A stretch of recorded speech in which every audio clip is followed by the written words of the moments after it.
Michel Godet, bonjour. Bonjour. Michel Godet, vous avez publié il y a quelques mois Libérer l'emploi chez Odile Jacob. Et le quotidien Le Monde vient d'ailleurs de publier un article élogieux vous qualifiant de croisé du bon sens. C'est un clin d'œil appuyé à l'ouvrage que vous avez publié en 2007, qui s'appelle d'ailleurs Le courage du bon sens. Alors vous qui êtes ce croisé du bon sens, avez-vous l'impression d'avoir été entendu par les pouvoirs publics depuis que vous avez publié ce livre? En d'autres termes, les bonnes décisions ont-elles été prises pour provoquer une reprise de l'économie et réformer la société française? Écoutez, vous me posez la question, donc je vais vous donner une réponse. Quand on me pose la question, est-ce que vous avez l'impression d'avoir été utile, après plus d'une vingtaine de livres, je me dis peut-être que je n'aurais pas dû écrire ces livres et faire autre chose.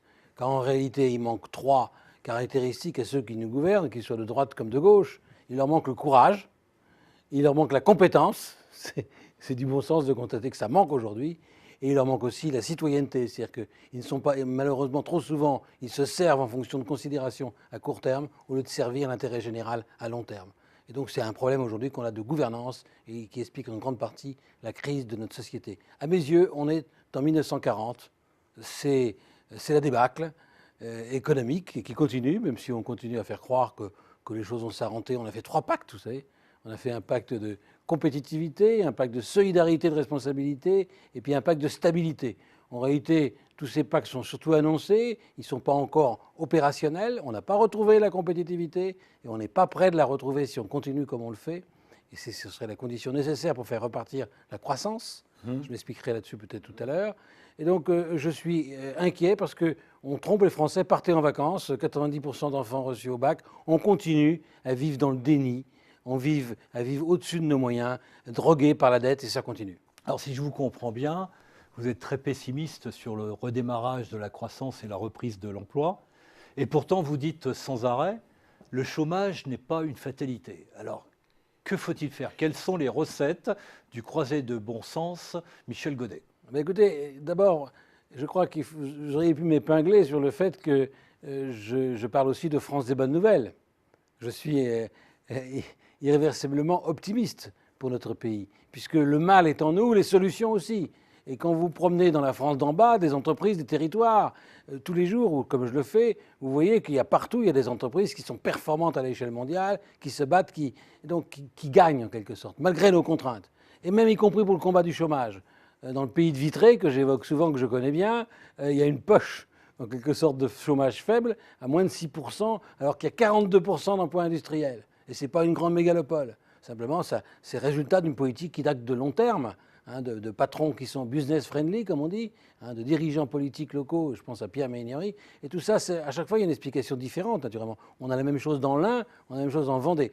Donc, je suis optimiste pour la France d'en bas, qui ne va pas trop mal, et qui ira encore mieux si celle d'en haut lui fichait la paix. Mais celle d'en haut, la France jacobine, on est en plein cœur ici même, de Paris, eh bien, elle est gouvernée par des gens qui ont réussi aux meilleures écoles, donc c'est des beaux cerveaux, mais ils croient tout savoir. Ils ont appris l'économie dans les livres, ils regardent la France à la jumelle, et ils essayent d'imaginer d'en haut les choses qui ne marchent pas, au lieu d'écouter et regarder ce qui se passe en bas et qui marche, y compris pour l'emploi ou l'insertion des chômeurs de longue durée. Alors, vous avez évoqué les 45% d'emplois industriels de la région de Vitré, mais vous êtes très critique sur toute forme de politique industrielle. D'ailleurs, vous considérez que la séparation entre industrie et services n'a plus de sens aujourd'hui. Vous préférez parler de quaternaire. De quaternaire. Quaternaire, pardon. Quaternaire. C'est pas une maladie. Oui, mais parce que quand vous regardez la Suisse, qui est un pays intéressant, pas pour la finance naturellement, ils ont 4% de chômeurs. Au passage, la clé de l'explication, c'est l'apprentissage des jeunes. La moitié d'une génération est en apprentissage dès le départ. Donc on sait ce qu'il faudrait faire, on ne le fait pas en France. On continue à penser que notre modèle est le meilleur, qu'on est exemplaire. En fait, tout le monde rigole quand Mais sur la politique industrielle. J'y reviens. Et les Suisses vous disent, le meilleur moyen d'avoir une industrie florissante, ce qui est leur cas, c'est de ne pas avoir de politique industrielle. Je suis d'accord avec vous pour dire, vous diriez sans doute aussi, que les pays qui ont un excédent extérieur, une balance excédentaire, ont en général une industrie florissante aussi, comme l'Allemagne, l'Autriche, les Pays-Bas. Bon, ça c'est très clair. Simplement, cette distinction qu'on fait entre industrie et service est dépassée. Aujourd'hui, vous ne vendez plus un bien industriel, vous vendez, donc il n'y a plus de secondaire ou tertiaire en quelque sorte. Il y a une industrialisation des services, mais il y a surtout ce qu'on appelle... Les services sont industriels. Oui, mais bien évidemment, parce que c'est une production de services de manière industrielle. Mais ce qu'il y a, c'est ce qu'il y a le quaternaire. C'est-à-dire le quaternaire, c'est vendre un bien qui est incorporé dans un service. Pour l'exemple qu'on donne classiquement, c'est celui de Michelin. Michelin qui d'ailleurs, quand il innove, il parle de Michelin Solutions, il a tourné vers le client, répondre à un besoin du marché, et il vend plus de pneus, il loue les pneus à l'usage. Il change complètement de métier. Il a Snecma qui loue des heures d'avion et qui ne vend plus les moteurs. Donc on change complètement. Et si vous n'êtes pas compétitif sur le service, vous ne vendrez pas votre bien, quel que soit le bien industriel concerné. Donc, et les services, ce n'est pas simplement les services marchands, c'est aussi les services publics. Quand on voit qu'on est dans une France à mi-temps, qui a été en congé tout le mois de mai, qui a été en grève une bonne partie du mois de juin, la France ne fonctionne pas. Et il y a quand même des services publics ou des mutuelles ou des assurances, comme vous le savez comme moi, dans ce pays, qui sont à 11 semaines de congés par an. On ne le dit pas. Mais donc c'est tout ça qu'il faut remettre à plat, il faut remettre la France au travail. Et c'est ça la bonne nouvelle, ça dépend de nous. Donc, pas de priorité à la politique industrielle parce que c'est un concept dépassé, la séparation entre industrie et service. Oui, c'est quoi Mais autre idée critique, autre idée sur laquelle vous êtes très critique, c'est justement le mythe de la taille critique et le mythe de la métropolisation des activités. Et d'ailleurs, l'idée d'une grande métropole, mégalopole parisienne, qui serait un facteur d'entraînement de l'économie française, vous rend très sceptique. Ben oui, parce que ça, c'est pas de l'idéologie, ce que je vais vous dire, c'est le fruit des constats d'expérience. D'abord, il y a un mythe de la taille critique dans tous les secteurs industriels. On pense que c'est le plus grand qui va être le plus beau, le plus fort, le plus performant. En réalité, c'est l'inverse qu'il faut. C'est d'abord, la vraie question à se poser, c'est pas être grand, c'est être profitable. Et souvent, pour être profitable à la taille où on est, le meilleur moyen de le faire, c'est commencer par décroître. C'est comme les rosiers. Il n'y a pas d'économie d'échelle.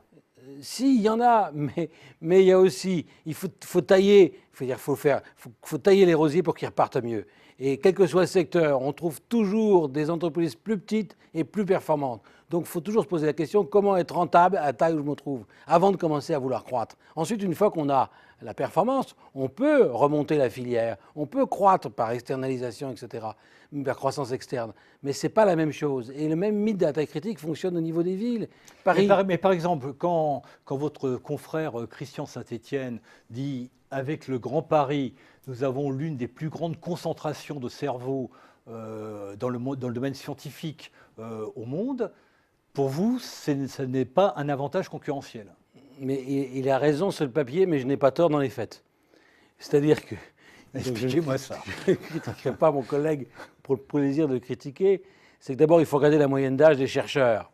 Bon, un chercheur, ce n'est pas nécessairement un trouveur. Il est en plein dans ce que j'appelle, mon ami Saint-Étienne, le mirage technologique. Il confond innovation et technologie. Et on était tous les deux au CAE quand j'ai fait ce rapport pour l'Académie des technologies sur le fait que l'innovation n'est qu'à 20% technique. Et quand vous regardez donc les secteurs qui sont innovants, ce n'est pas la proportion de chercheurs qui compte. Ce qui compte, c'est la capacité d'être proche des clients, des fournisseurs et du personnel pour capter, c'est ce qu'on appelle l'open innovation, l'innovation collaborative, pour capter les problèmes du marché qui ne sont pas résolus. Et ensuite, naturellement, on fait appel aux centres de recherche où qu'ils soient. Mais aujourd'hui, il n'y a pas besoin pour se battre dans la mondialisation d'être à Paris. Vous avez Michelin et Clermont-Ferrand, il y a longtemps qu'ils sont loin de Paris et leur siège social reste là-bas. Et je vais parler de Michelin, mais si je vous donne un autre exemple, une grande multinationale française que je viens de découvrir, qui a son siège à Pompadour, en Corrèze, dans les produits électriques de basse tension, du B2B comme on dit. Si je vous demande quel est le nom de l'entreprise, vous ne savez pas. Je ne sais pas. Eh bien c'est SICAM, personne ne connaît. Dans 22 pays dans le monde, 22 000 personnes, 24 pays, pardon, 22 000 personnes. Et donc on peut partir à la conquête du monde en étant à Pompadour en Corrèze, une fois qu'on est entreprenant et innovant. Et on a un facteur clé important, car les pôles de compétitivité de demain seront d'abord des pôles de qualité de vie ou ne seront pas. Et donc les entreprises iront s'installer ou se développeront à partir des lieux qui sont des lieux de qualité de vie, ce qui n'est pas le cas de l'Île-de-France. C'est pour ça que je conteste cette vision. Alors on vous sent... À cause du coût du logement notamment. Michel Godet, on vous sent très anti-jacobin. D'ailleurs, c'est peut-être pas un hasard que vous citez souvent la Vendée. Oui. Justement, à ce propos-là, qu'est-ce que vous pensez de la réforme régionale prônée par le président de la République? Eh bien, écoutez, on ne pouvait pas faire plus n'importe quoi que cela. Voilà. Il fallait faire une réforme qui avait pour but de réduire les coûts. Là, je pense que si on continue tel qu'on est parti, ça va plutôt coûter plus cher. Vous êtes bien d'accord qu'il faut réduire le millefeuille? Oui, il faut complètement réduire les fermes, mais au passage, on avait une réforme qui avait été faite, je ne suis pas pro-Sarkozy, comme vous le savez, mais il y avait une réforme qui avait été faite qui divisait par 2 le nombre d'élus. Bon, c'était déjà pas mal. La gauche, d'ailleurs, avait rajouté une couche en disant, oui, on divise par 2, mais on va rajouter à chaque fois un couple, un homme, une femme. C'est marrant parce qu'on avait fait le mariage pour tous, sauf en politique. Hein. Ça, c'était un peu rigolo. Mais le découpage, il doit tenir compte de la géographie, de l'histoire, de l'économie, des facteurs culturels, des facteurs passés, présents, et puis d'un projet pour le futur. Eh bien, il ne faut pas faire des mariages contre nature. Bon, par exemple, l'exemple, la Loire-Atlantique a été séparée de la Bretagne en représailles par le gouvernement de Vichy. Bon, ce qu'a fait Vichy devrait être défait un jour ou l'autre, surtout si les gens le souhaitent, ce qui est le cas. Mais ce qu'on ne sait pas, ce qu'on n'a pas dit, c'est que s'il est, comme ça se fera à mon avis. Ce sont les critères historiques qui doivent jouer ou ça devrait être des critères économiques? Mais parce que l'économie réelle de la région, ne serait-ce que le découpage, je ne parle pas de la diffusion du journal Ouest France. Nantes est relié à la Bretagne économiquement? Mais complètement. Les produits en Bretagne, ce sont des producteurs économiques qui sont nantais, enfin, c'est un des principes sources de lobby, c'est à Nantes que ça se situe. C'est là que c'est la ville économiquement la plus importante de la région. Et donc tous les Nantais se sentent bretons. Mais ce qui se passe, c'est qu'aujourd'hui, de plus en plus, les Vendéens aussi sont branchés sur Nantes. Donc, si on amène la Loire-Atlantique en Bretagne, il faudra peut-être amener la Vendée et surtout revenir à des régions qui tiennent compte de l'histoire. Je ne vous donne qu'un seul exemple, les pays de la Loire, les châteaux de la Loire. Aucun d'entre eux n'est dans les pays de la Loire. Ils sont tous du côté d'Amboise et de Tours. Et donc, il faut revoir la carte en fonction des réalités. Il y a Dreux, c'est l'Île-de-France, même si on l'a mis ailleurs. Donc, il faut tenir compte des aspirations naturellement des territoires, mais des réalités économiques et historiques et géographiques et des fleuves. Donc vous restez, Michel Godet, un croisé du bon sens. Et je rappelle le titre de votre dernier livre, Libérer l'emploi. Michel Godet, je vous remercie. Merci.